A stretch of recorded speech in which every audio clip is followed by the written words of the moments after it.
Student, पिछले notes में आपने वेजिटेटिव रिप्रोडक्शन का नेचुरल मेथड पढ़ा था और उसके क्वेश्चंस भी सॉल्व किए थे।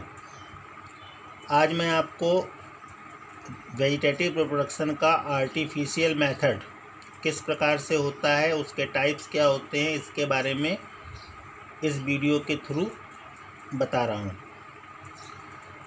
आर्टिफिशियल मेथड जो है ये टोटली मैन मेड होता है, जिसमें हम प्लांट के जो डिज़ायरेबल कैरेक्टर हैं उनके ग्रो को या उनके जो कैरेक्टर्स हैं उनको ज़्यादा से ज़्यादा संख्या में हम ग्रो कराते हैं।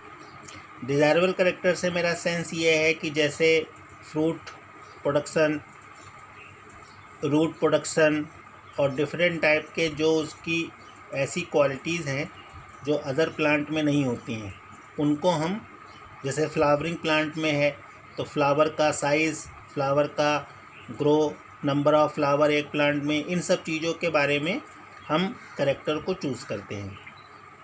आर्टिफिशियल जो मेथड है वो टोटली मैन मेड होता है, जो आर्टिफिशियल निम्नलिखित विधियों से या निम्नलिखित मेथड जो हैं उसमें अप्लाई होते हैं। जिसमें सबसे कॉमन जो मेथड है इसको हम लोग नाम देते हैं कटिंग। और कटिंग को आप लोगों ने सुना होगा, जैसे लेते हैं कलम लगाना। आमतौर पे रोज़ प्लांट, शुगर केन, ठीक है, इसके अलावा क्रोटन,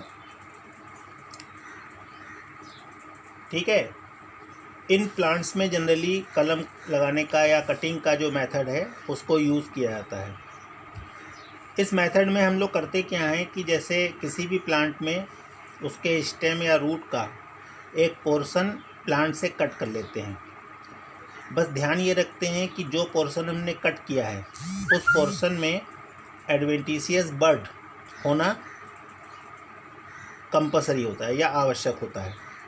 जैसे अगर हम रोज़ की बात करें तो रोज़ में जो भी हम प्लांट कट करेंगे, स्टेम का पार्ट जो भी कट करेंगे, उसको हम अर्थ में थोड़ा सा ऑब्लिक यानी कि तिरछा ग्रो कराते हैं।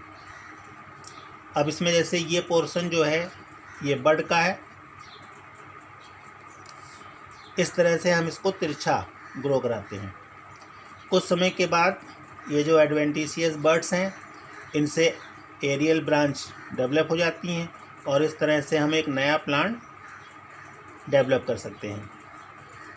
इसी तरह से अगर हम शुगर केन की बात करें तो शुगर केन में थोड़ा सा डिफरेंट होता है। इसमें हम शुगर केन के स्टेम को down to earth horizontally grow कराते हैं, कुछ इस तरह से। ऐसे करके हम शुगर केन का जो स्टेम है उसको हॉरिजेंटली ग्रो कराते हैं। अब शुगर केन में आपने देखा होगा नोट्स होते हैं और नोट्स में एडवेंटिशियस बड्स होती हैं। जब हम इनको हॉरिजेंटली ग्रो कराते हैं तो इसी से न्यू ब्रांच डेवलप होती हैं जो इसके एरियल पोर्शन को डेवलप कर लेती हैं। तो ये वाला जो पोर्शन है ये आपका रोज के लिए है और ये आपका शुगर केन के लिए पॉइंट है। इसके बाद देखिए जो दूसरा मेथड है ये आपका होता है लेयरिंग। इसको हम हिंदी में बोलते हैं पैबंद लगाना। सॉरी, स्टार्ट कर दिया। पैबंद लगाना नहीं, इसको हिंदी में दाब लगाना बोलते हैं। देखो इसमें हम लोग क्या करते हैं कि जैसे जो हमारा डिज़ायरेबल कैरेक्टर का प्लांट है उसमें हम किसी एक ब्रांच को, जो प्लांट की एक ब्रांच है, उसको हम थोड़ा बेंड करके सॉइल में थोड़ा सा मिट्टी के नीचे कुछ इस तरह से दबा देते हैं, थोड़ा सा बेंड करके इस तरह से इसको, और जो पोर्शन बेंड हमने किया है उसको नाइफ से थोड़ा सा हल्का सा छील देते हैं। कुछ समय के बाद इस पोर्शन से एडवेंटिशियस रूट्स निकल आती हैं और जब ये फुल्ली डेवलप हो जाती हैं तो प्लांट के इस पोर्शन को कट करके हम इस प्लांट का ये पोर्शन किसी भी जगह पे ले जाके दोबारा से ग्रो करा सकते हैं। ये जो मेथड है, ये मेथड आपका लेमन में, ठीक है, और आपका एप्पल में, या फिर आपका जो ऐसे प्लांट हैं जिनका आप कह सकते हैं कि ज़्यादा डिज़ायरेबल कैरेक्टर वाले होते हैं, उनके लिए हम इसको यूज़ करते हैं। जैस्मिन है आपका, ठीक है, चेरी है, इन सब में हम इसका यूज़ करते हैं। ठीक है बेटा। उसके बाद देखो आर्टिफिशियल मेथड में जो तीसरा आपका पॉइंट आता है, इसको हम लोग बोलते हैं गूटी। ये इम्पॉर्टेंट पॉइंट है, इस पर 60 नोट्स एग्ज़ाम में आता है, पूछा जाता है। गूटी का जो पोर्शन है, इसमें हम लोग क्या करते हैं कि जैसे डिज़ायरेबल कोई प्लांट है, डिज़ायरेबल कैरेक्टर का कोई प्लांट है, मान लीजिए इस तरह से कोई प्लांट है ऐसे करके, तो हम क्या करते हैं कि इस प्लांट में किसी एक ब्रांच पर एक जगह पे नाइफ से उसकी जो बार्क है उसको छील लेते हैं, और फिर इसके ऊपर एक प्लास्टर की तरह क्ले, एक मॉइस्ट क्ले होती है, उसको हम लोग इसके ऊपर प्लास्टर की तरह लगा देते हैं, और फिर रोप से इसको पूरी तरीके से बांध देते हैं। तो ये जो पूरा आपका मैकेनिज़्म है, ये जो पूरी आपकी मैकेनिज़्म है, इसी को हम लोग बोलते हैं गूटी। ये जो गूटी है, इसको हम लोग हमेशा मॉइस्ट रखते हैं।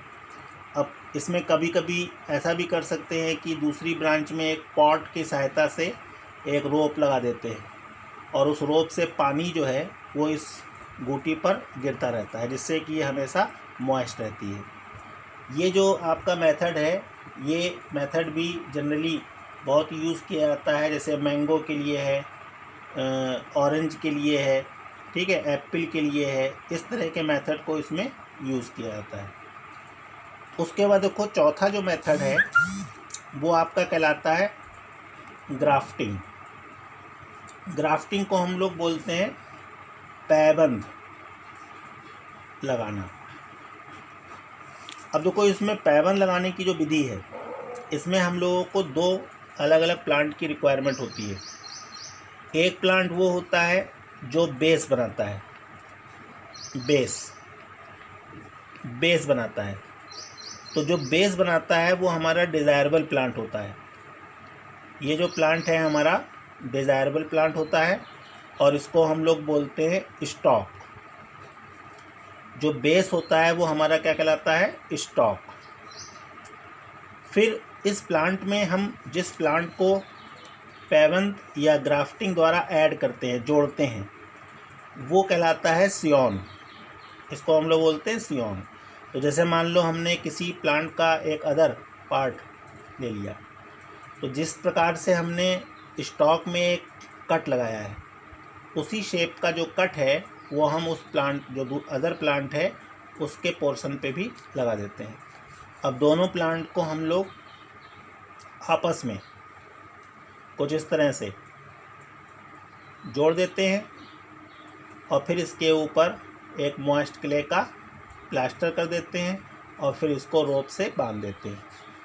कुछ समय के बाद दोनों पोर्शन आपस में ऐड हो जाते हैं, और इस तरह से जो आपका डिज़ायरेबल कैरेक्टर वाला प्लांट है वो इससे ऐड होकर एक नया प्लांट बना लेता है। तो इसमें जो बेस होता है वो आपका स्टॉक कहलाता है, और जो आपका अपर पोर्शन होता है इसको हम लोग बोलते हैं सियोन। ठीक है।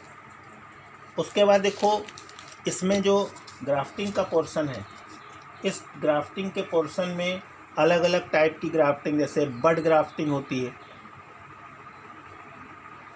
बड ग्राफ्टिंग में हम केवल बड को ग्राफ्ट करते हैं, ठीक है। इसके अलावा अलग अलग टाइप की होती है, जैसे क्राउन ग्राफ्टिंग होती है, क्राउन ग्राफ्टिंग, ठीक है। इसी तरह से आपकी साइड ग्राफ्टिंग होती है। तो अकॉर्डिंग टू जो इसका कट होता है, उसके अकॉर्डिंग हम लोग इसके नाम को अलग अलग तरीके से यूज़ करते हैं। तो अगर हम आर्टिफिशियल मेथड की बात करते हैं तो आर्टिफिशियल मेथड में आपके ये मेन 4 पोर्शन आते हैं, जिसके बारे में आपको एग्ज़ाम में, बोर्ड के एग्ज़ाम में भी क्वेश्चंस मिलते हैं। ये जो वीडियो है ये मैंने आपको इन चारों पोर्शन को समझाने के लिए दिया है, लेकिन इसके जो नोट्स हैं वो मैं आपको अलग से दूंगा। ठीक है, जो भी आपको दिक्कत होगी तो आप हमसे पूछ सकते हैं।